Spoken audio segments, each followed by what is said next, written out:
আজকে 27 আগস্ট মহান জাতীয় সংসদের তৃতীয় অধিবেশন আজকে শুরু হয়েছিল। আমরা রীতিমতো বিরোধী দলের সংসদ সদস্যরা আমরা আজকে তৃতীয় অধিবেশনে আমরা অংশগ্রহণ করেছি এবং আপনারা জানবেন যে আজকে অধিবেশন শুরু হওয়ার পর থেকেই কিছু ঘটনা সংসদে ঘটেছে এবং এই মুহূর্তে আমরা একটা পর্যায়ে ওয়াকআউট করে সংসদ অধিবেশন থেকে আমরা বের হয়ে এসেছি প্রতিবাদ স্বরূপ এবং আপনাদের সামনে আজকে কথা বলবেন সে বিষয়ে বিস্তারিত আমাদের সংসদের সম্মানিত উপনেতা। তার আগে আমি জাস্ট 2 মিনিট একটু বলতেছি। আজকে প্রথমেই যেটা হয়েছে যে প্রশ্ন উত্তর পর্বে স্বরাষ্ট্রমন্ত্রীকে আমাদের বিরোধী দলীয় সংসদ সদস্য আবুল হাসনাত এবং বিরোধী দলীয় সংসদ সদস্য শফিকুল ইসলাম মাসুদ ওনারা স্বরাষ্ট্রমন্ত্রীকে প্রশ্ন করেছিলেন যে দেশের যে গত 6 মাসে 180 দিনের যে আইন শৃঙ্খলা সেটার তথ্য দিয়ে পরিসংখ্যান দিয়ে যে পরিসংখ্যান পুলিশ সদর দপ্তর থেকেই পাওয়া গিয়েছে তার সাথে বিগত 6 মাসের এই সরকার আসার পূর্বের 6 মাসে একটা তুলনামূলক আলোচনা করে প্রশ্ন করা হয়েছিল যে সরকার আইন শৃঙ্খলার পরিস্থিতি স্বরাষ্ট্রমন্ত্রী কতটা উন্নতি করতে পেরেছে নাকি পারে নাই এবং সেই ব্যর্থতার দায় স্বীকার করেন কিনা। কারণ আমরা সারা দেশে দেখতে পাচ্ছি যে জনগণ ব্যাপক অনিরাপত্তার মধ্যে রয়েছে এবং বিভিন্ন জায়গায় খুন খারাপি ধর্ষণ হচ্ছে, বিরোধী দলের নেতাকর্মীদের উপরে দমনপীড়ন হচ্ছে, ক্যাম্পাসগুলোতে সন্ত্রাস হচ্ছে, এমপিদের উপরে আক্রমণ হচ্ছে এবং বিভিন্ন জায়গায় এরকম হামলার ঘটনা হচ্ছে। অর্থাৎ বিরোধী দল এবং সাধারণ মানুষ সবাই কিন্তু দমনপীড়নের শিকার হচ্ছে এবং যে স্বাভাবিক নিরাপত্তা সেই নিরাপত্তাটুকু কিন্তু না। এটা বিরোধী দলের কথা না, এটা পুলিশ সদর দপ্তরের তথ্য বলেন, এটা বিভিন্ন যেই থিঙ্ক ট্যাঙ্ক বলেন, বিভিন্ন প্রতিষ্ঠানের যে ডেটাগুলো এসেছে সেই ডেটাগুলো দিয়ে কিন্তু আমরা দেখতে পাচ্ছি 180 দিনের যে আইন শৃঙ্খলা সেই আইন শৃঙ্খলার চিত্র। কিন্তু আমরা যখন সেই প্রশ্নটা করেছি বিরোধী দলের সংসদ সদস্যদেরকে কিন্তু কটূক্তি করেছেন স্বরাষ্ট্রমন্ত্রী এবং সেটার কিন্তু আমরা তখন তাৎক্ষণিক প্রতিবাদ জানিয়েছি এবং সেই শব্দ এক্সপান্স করার কথা বলেছি। এবং মাননীয় স্পিকার তিনি কিন্তু আমরা আজকে দেখলাম যে ইনি একটু পক্ষপাতিত্ব করলেন এবং বিরোধী দলের সাথে বৈষম্য করলেন, বিরোধী দল অসহিষ্ণু এই ধরনের একটা ইঙ্গিত উনি দেওয়ার চেষ্টা করলেন। কিন্তু আমরা যদি বিএনপির আমলে দেখি বিএনপি বিরোধী দলের সময় যা আচরণ করেছিল তার কিছুই কিন্তু এই বিরোধী দল করেনি, বরং বিগত 6 মাস আমরা সরকারকে সর্বাত্মকভাবে সহযোগিতার কথা বলেছি এবং করে এসেছি। কিন্তু যখন জনদুর্ভোগ এতটা পর্যায়ে গিয়েছে তখন জনগণের পক্ষে সে কথাটা কিন্তু আমাদেরকে বলতেই হয়। দ্বিতীয়ত আমাদের যেই আজকে আইন সংক্রান্ত যে বিষয়টা এসেছে জাতীয় মানবাধিকার কমিশন বিল এবং গুম প্রতিরোধ এবং প্রতিকার বিল সহ আরেকটি বিল, 3টি বিল আজকে উত্থাপনের জন্য আনা হয়েছিল। কিন্তু বিরোধী দলীয় নেতা বিরোধী দলের পক্ষ থেকে সেখানে বক্তব্য রেখেছেন এবং বলেছেন যে আমরা গণভোটের গণরায় এবং জুলাই সনদ বাস্তবায়ন এবং অন্তর্বর্তী করা সরকারের সময় যেই অধ্যাদেশগুলো ছিল গুরুত্বপূর্ণ সংস্কারের জন্য তার মধ্যে অন্যতম হচ্ছে মানবাধিকার কমিশন এবং গুম প্রতিকার এবং গুম প্রতিরোধ। ফলে সেগুলাই যে বিচ্ছিন্নভাবে তারা আনছে সেটার আমরা পক্ষপাতিত্ব নই, বরং সেগুলা একেবারে একসাথে, কারণ সেগুলো যখন ল্যাপস করা হয়েছিল তখনই আমরা প্রতিবাদ জানিয়েছিলাম এবং তখন বিশেষ কমিটিতে বলা হয়েছিল যে সেগুলো আলোচনা করতে দেওয়া হবে, তখনও সেগুলো আলোচনা করতে দেওয়া হয়নি। এখন সেগুলো বিচ্ছিন্নভাবে আনা হচ্ছে এবং পাশ করিয়ে নিজেদের মতো করে তারা আনছে এবং পাশ করিয়ে নিয়ে যাচ্ছে। ফলে সেটার প্রতিবাদ স্বরূপ আমরা একটা সংসদীয় একটা স্বেচ্ছাচারিতা দেখতে পাচ্ছি, সংসদীয় একটা স্বৈরতন্ত্র দেখতে পাচ্ছি সরকারের পক্ষ থেকে, যেখানে স্পিকার এবং সরকার দল তারা এককভাবে এই পুরো জিনিসটা পরিচালনা করছে সংসদ। ফলে সেটার প্রতিবাদ স্বরূপ আমরা বের হয়ে এসেছি এবং আমরা দাবি জানিয়েছি যে সংবিধান সংস্কার পরিষদ অবিলম্বে গঠন করতে হবে এবং তার মাধ্যমেই সংবিধান সংস্কার যেই দাবিগুলো ছিল গণভোটের গণরায় বাস্তবায়ন করতে হবে এবং গুরুত্বপূর্ণ যে অধ্যাদেশগুলো বাতিল করা হয়েছে সেগুলা পূরণ করতে হবে, আইনে পরিণত করতে হবে। এ বিষয়ে আপনাদের সামনে এখন বিস্তারিত বক্তব্য পেশ করবেন জাতীয় সংসদের বিরোধী দলের সংগ্রামী উপনেতা ডক্টর সৈয়দ আব্দুল্লাহ মোহাম্মদ তাহের। 72 ঘন্টা ময়েশ্চার লক সমৃদ্ধ লিলি হুইপ শিয়া মিস্টিক গ্লোয়িং বডি ওয়াশ। শিয়া বাটারের গুডনেস স্কিন রিপেয়ার করে রাখে সফট ও গ্লোয়িং, ছড়িয়ে দেয় লং লাস্টিং ফ্রেগন্যান্স। বিসমিল্লাহির রহমানির রহিম, নাহমাদুহু ওয়া নুসাল্লি আলা রাসূলিল কারীম। সম্মানিত সাংবাদিকবৃন্দ এবং আমার সাথে বিরোধী দলের মাননীয় সদস্যবৃন্দ, আসসালামু আলাইকুম রহমতুল্লাহ। আমাদের মাননীয় হুইপ তার সূচনা বক্তব্যে চিফ হুইপ সূচনা বক্তব্যে মোটামুটিভাবেই এক ধরনের জিস্টটা এখানে বলে দিয়েছে। আসলে আমি তার সাথে আরও দু একটা পয়েন্টেই এখানে যোগ করব এবং তার বক্তব্যই আমাদের বক্তব্যেরই একই কণ্ঠস্বরিত হিসেবে আমরা বিবেচিত করি। আপনারা জানেন যে আজকে বাংলাদেশে যে ভীষণ জনদুর্ভোগ চলছে, এটা আমরা প্রত্যেকে সাক্ষী। এটা নতুন করে কোনো ব্রিফিংয়ের খুব প্রয়োজন হয় না। গ্যাস নেই, বিদ্যুৎ নেই, তেল নাই, সার নাই, বীজ নাই, এবং চাল ডালের নিত্য প্রয়োজনীয় দ্রব্যের আকাশচুম্বী যে ঊর্ধ্বগতি এবং the speed is so rapid and high, এটা কোন জায়গায় ঠেকবে সেটাও কেউ এখনো বলতে পারছে না। আইন শৃঙ্খলা পরিস্থিতির ব্যাপারে একই অবস্থা যে আমরা সকলেই ভুক্তভোগী। প্রতিদিনই লোক মারা যাচ্ছে, প্রতিদিনই দর্শন হচ্ছে, প্রতিদিনই ছিনতাই হচ্ছে। গতকালকে প্রথম আলো পত্রিকায় দেখলাম যে এটা বলেছে যে ঢাকা যারাই আসছে তারাই এখানে দুষ্কৃতিকারীদের পক্ষ থেকে আক্রান্ত হচ্ছে। এরকম একটা পরিস্থিতিতে আমাদের বিরোধী দলীয় নেতার পক্ষ থেকে একটা জরুরি সংসদ অধিবেশন ডাকার জন্য অনুরোধ করা হয়েছিল এবং তখনকার প্রেসিডেন্টের কাছে উনি একটা চিঠি দিয়েছিলেন, যার কপি প্রধানমন্ত্রীর কাছে দেওয়া হয়েছিল এবং স্পিকারের কাছে দেওয়া হয়েছিল। আমরা চেয়েছিলাম দেশের সার্বিক এই পরিস্থিতি নিয়ে পার্লামেন্টে একটা বিশেষ আলোচনা হোক, বিস্তারিত আলোচনা হোক এবং এটা সমাধানের জন্যে সেখান থেকে নানা ধরনের পরামর্শ আসবে, এটাই স্বাভাবিক ছিল।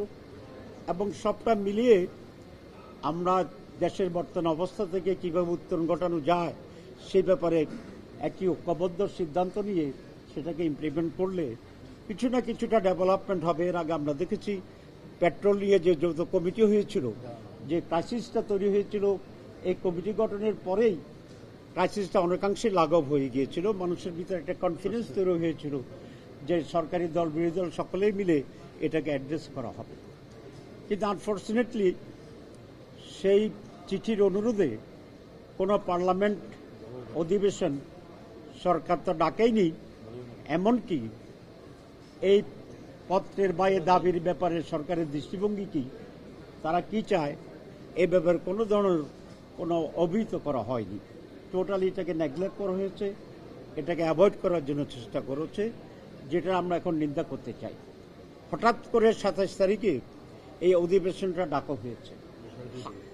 হাওয়ার আমরা যেহেতু অধিবেশন ডেকেছে, আমরা তো এই অধিবেশনে যোগ দিয়েছি এবং এই অধিবেশনকে একটা কার্যকরী অধিবেশন হিসেবে রূপান্তরিত করার জন্যে আমরা চেষ্টা করছি। এবং যে কারণে আমরা পত্র দিয়েছিলাম, আমরা আশা করেছিলাম আজকেই সে সমস্ত বিষয়ে আলোচনা হবে, কারণ এটা হচ্ছে নিড অফ দি টাইম, এটা হচ্ছে না ইমার্জেন্সি সিচুয়েশন, এটা হচ্ছে দি ক্রাক্স অফ দি প্রবলেমকে সামনে নিয়ে এসে জনদুর্ভোগ দূর করার জন্যে সবচেয়ে উপযুক্ত সময়, অথবা দিস ইজ দ্য টাইম, যেটাকে ইংরেজিতে বলে ইন নো টাইম। এ সমস্ত প্রবলেম সলভ করার জন্যে we should concentrate our self, both the government and the opposition. কিন্তু আনফর্চুনেটলি আমরা সেই এজেন্ডাও আজকে পাইনি। একেবারেই একটি গতানুগতিক কর্মসূচি দিয়ে সরকার এই অধিবেশন শুরু করেছে। হাওয়ার আপনারা শুনেছেন আমাদের চিফ হুইপের পক্ষ থেকে যে প্রশ্নোত্তরের সময় মাননীয় স্বরাষ্ট্রমন্ত্রী তুচ্ছ তাচ্ছিল্যভাবে জবাব দেওয়ার চেষ্টা করেছেন এবং আমাদের এক মাননীয় কর্মী বলছেন উনি বরাবরই এটা করেন এবং উনি নানা কমেন্ট করে বিরোধী দলের সদস্যদের বক্তব্যকে উপেক্ষা করার জন্য চেষ্টা করেন এবং আজকে উনি এটা এরকম কথাই বলেছেন যে এগুলো পল্টন না, এটা শাহবাগ না। এটা ওনার মনে রাখা উচিত ছিল আজকে যিনি স্বরাষ্ট্রমন্ত্রী এটা শাহবাগের প্রোডাক্ট। উনি শাহবাগে ওনাকে আজকের স্বরাষ্ট্রমন্ত্রী বানিয়েছে। দুই নম্বর হচ্ছে এক একজনের বক্তব্যের স্টাইল একরকম। আমরা কিন্তু ওনার বক্তৃতার ব্যাপারে বহু কমেন্ট করতে পারি, কিন্তু আমরা যেহেতু একটি কালচার্ড সিভিলাইজড একটা সংসদ তৈরি করার জন্য চেষ্টা করছি, সেজন্য আমরা সমালোচনা করি। কিন্তু আপনারা দেখবেন আমাদের বিরোধী দলীয় নেতা আমির জামাত থেকে শুরু করে আমাদের সিনিয়র নেতৃবৃন্দ যখন বক্তব্য রাখেন, আমরা প্রত্যেকটি শব্দ বাক্যের দিকে লক্ষ্য রাখি, যেটা সংসদকে কোনোভাবে যেন হীন বা কলুষিত করতে না পারে। And we equally expect the similar type of response from the government. কিন্তু গভর্নমেন্ট এমনভাবে আচরণ করছে, মনে হয় যেন তাদের ভিতরে এক ধরনের অহমিকা এবং একক নেতৃত্ব এবং কর্তৃত্বের এক ধরনের এবং দলীয়করণের চরম দলীয়করণের অবস্থা হচ্ছে। আপনারা জানেন অতীতে কোনো কর্পোরেশনে দলীয় লোককে নিয়োগ করা হয় না, কারণ এগুলো পরিচালনার জন্য টেকনিক্যাল লোকের প্রয়োজন হয়। একদম সব জায়গায় তারা নিজস্ব দলের লোকদেরকে বসিয়ে দিয়েছে। এটা আরেকটা চ্যাপ্টার, এটা বললেই আরেকটা সাংবাদিক সম্মেলন বা আরেকটা সময় দরকার, but you know all this things. দুই নম্বর, বিএনপি বিরোধী দলের সাথে যে আচরণ করছে, এটা অতীতে আওয়ামী লীগও সেটা করেনি। যেমন ডেভেলপমেন্ট যে সমস্ত ফান্ড থাকে সরকারের, এগুলো বিএনপি তার লোকদেরকে দিচ্ছে। We are equally elected representative of the people. আমরা লক্ষ লক্ষ ভোট পেয়ে কিন্তু নির্বাচিত হয়েছি, কিন্তু বিরোধী দলের এমপিদেরকে এ সমস্ত বরাদ্দ দেওয়া হচ্ছে না, ডেভেলপমেন্ট প্রোগ্রাম থেকে বঞ্চিত করা হচ্ছে। আমাদের পুরো আন্দোলন ছিল বৈষম্য বিরোধী আন্দোলন, আর এই বৈষম্যের চ্যাম্পিয়ন হয়ে যাচ্ছে বিএনপি। মহিলাদের যারা আমাদের সংরক্ষিত মহিলা আছেন, এমপি হয়েছেন, সরকারি লোকদেরকে তারা দিচ্ছে, আমাদের লোকদেরকে, আমাদের মাননীয় মহিলা এমপিদেরকে তেমন কোনো বাজেট অ্যালোকেশন করেনি। আমরা পার্লামেন্টের সমালোচনা করার পরে দু এক জায়গায় টুকটাক করে দিয়েছে, কিন্তু স্টিল বঞ্চিত করা হচ্ছে। যাক, সেটা তো আমরা আপনাদেরকে বলেছি। আর লাস্টলি আমরা এখন পার্লামেন্ট থেকে আমরা ওয়াক আউট করেছি। আমরা কেন ওয়াক আউট করেছি? আজকে দুইবার ওয়াক আউট করার মতো পরিস্থিতি তৈরি হয়েছিল। একবার হচ্ছে মাননীয় স্বরাষ্ট্রমন্ত্রীর যে বক্তব্যের জবাবে ভিতরে আমাদের মাননীয় এমপিগণ যথেষ্ট প্রটেস্ট করেছে, কিন্তু এটা এত গুরুতর ছিল, আমরা যদি ওয়াক আউট করতাম ইট উড বি জাস্টিফাইড, কিন্তু আমরা সেটা করিনি।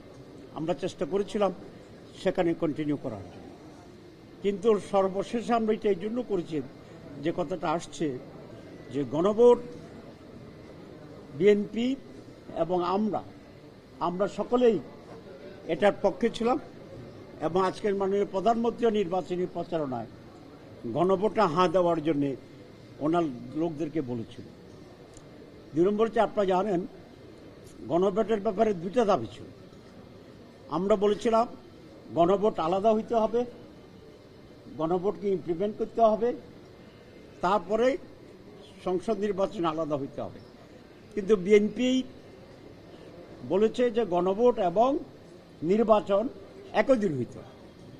হাওয়ার দুর্বল, মেরুদণ্ডহীন, ব্যর্থ ইন্টারিম গভর্নমেন্ট শেষ পর্যন্ত বিএনপির চাপে পড়ে তারা এই তাদের দাবিটা মেনে নিয়েছে, আমাদের দাবিকে উপেক্ষা করেছে।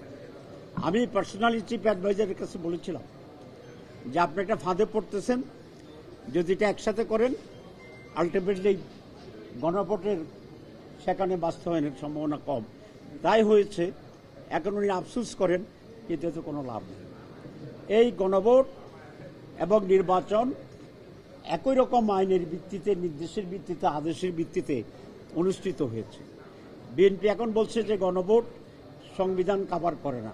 যদি গণভোট সংবিধান না করে তাইলে ইলেকশনও কাভার করে না। বিএনপির আজকে 2/3 মেজরিটির যে সরকার, এটাও কাভার করে।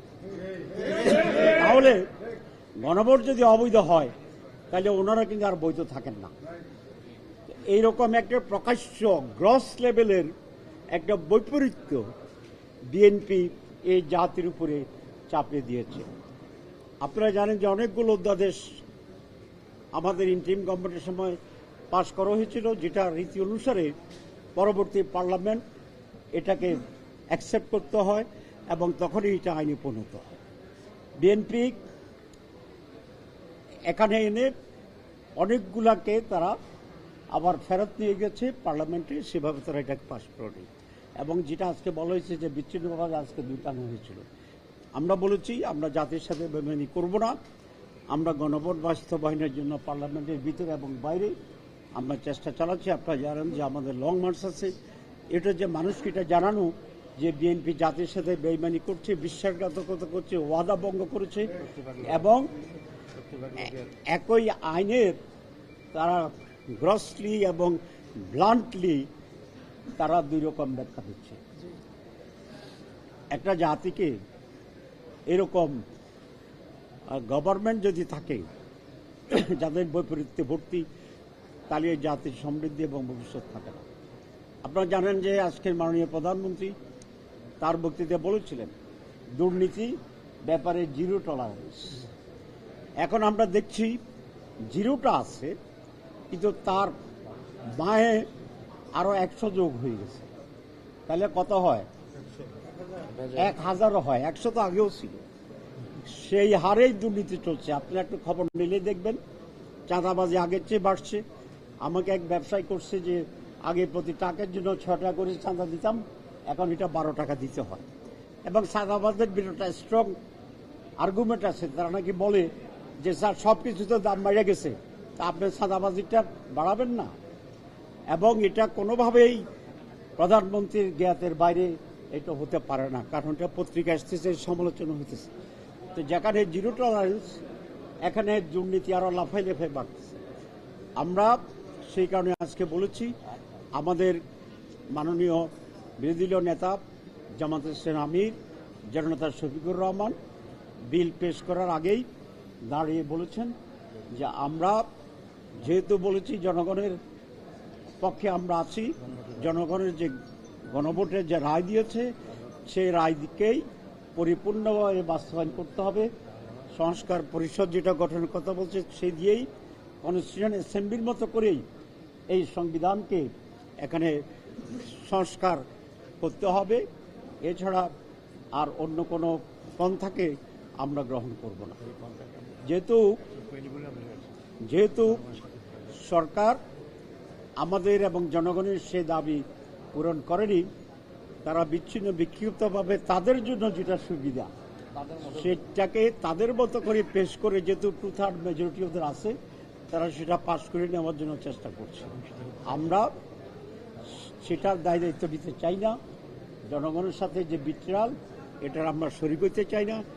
আমরা আগেও প্রটেস্ট করেছি জনগণের জন্য, আজকেও জনগণের স্বার্থে আমরা এই বিলে কোনো ধরনের ডিসকাশন, হিয়ারিং বা কোনো কিছুতে আমরা পার্টিসিপেট না করে আমরা আজকে বয়কট করে আসছি এবং আর বলেছি এই বিলকে আমরা শুনব না, এই বিলকে আমরা আলোচনায় যাব না, এই বিলকে আমরা শতভাগ প্রত্যাখ্যান করছি। আজকে বিল উত্থাপিত হয়তোবা হয়েছে, আমরা তো চলে আসছি, আমরা আজকে আর সেখানে ফেরত যাব না। এরপরে বিল সংক্রান্ত যদি তারা আরও কোনো টুতারের জোরে করতে পারে, তখনও আমরা ভূমিকা গ্রহণ করব, এটা যাতে জনগণের সাথে বিট্রালের এই জায়গায় তারা যেন স্ফূর্তি এগোতে না পারে। আপনাদের সবাইকে ধন্যবাদ জানাচ্ছি। আসসালামু আলাইকুম ওয়া রাহমাতুল্লাহ।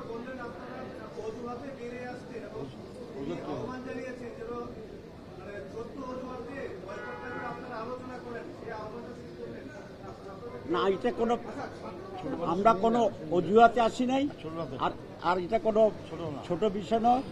এটা হচ্ছে জনগণ যে 70% বেশি গণভোটের উপর রায় দিয়েছে, সেই ডেমোক্রেটিক যে স্পিরিট, মানুষের অধিকাংশ জনগণের যে সিদ্ধান্তের বাস্তবায়নের যে প্রয়োজনীয়তা এবং অপরিহার্যতা, এটাকেই আফোল্ড করেই আমরা আজকে বেরিয়ে আসছি। এটা কোনোভাবেই ছোট ইস্যু নয়। এটা গণতন্ত্রের জন্যে, মানুষের অধিকার প্রতিষ্ঠার জন্য, এবং প্রায় 9 মাস ধরে আমরা আলোচনা করেছি, আপনারা জানেন। সেই আলোচনার পরে এই ব্যাপারে আমরা ঐক্যমত্যে পৌঁছেছিলাম। সেটাকে বিএনপি 2/3 মেজরিটির জোরে জনগণের রায়কে অস্বীকার করে তারা গ্রহণ করছে। সুতরাং এটা কোনোভাবেই ছোট নয়, একটা বিশাল বিষয়, যেটা বাংলাদেশের ভবিষ্যৎকে নির্ধারণ করবে, গণতন্ত্রের ভবিষ্যৎকে নির্ধারণ করবে, মানবাধিকারকে নির্ধারণ করবে, গোবের ইস্যুটা নির্ধারণ করবে। সবটা মিলে সবাইকে ধন্যবাদ।